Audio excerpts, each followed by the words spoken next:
рӯзи панҷшанбе дар Кремл сарвазири Русия Дмитрий Медведев дар маросими бо тантанае ба варзишгарони кишвараш ки дар бозиҳои олимпии Рио медал ба даст оварданд, калиди мошинҳои нави BMW истеҳсоли Русияро тақдим кард.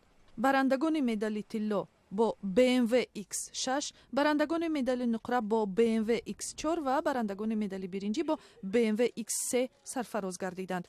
ҷамъан варзишгарони Русия 56 медал касб карданд, вале бо назардошти он ки дар баъзе намудҳои варзиш на як варзишгар, балки як даста пирӯз шудааст, шумораи мошинҳо хеле бештар аз 56 дона буд. бар илова ба ҳар варзишгари пирӯз ҷоизаи бузурги пулӣ ҳам тақдим шуд.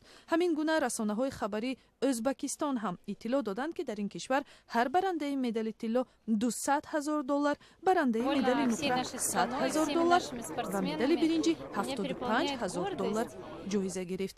расонаҳо таъкид мекунанд ки ин ҷоизаҳо аз номи давлат аст ва ҷоизаҳои сершуморе ки ширкатҳо ва афроди алоҳида пешкаши варзишгарон кардаанд ҳадду ҳудуд надорад.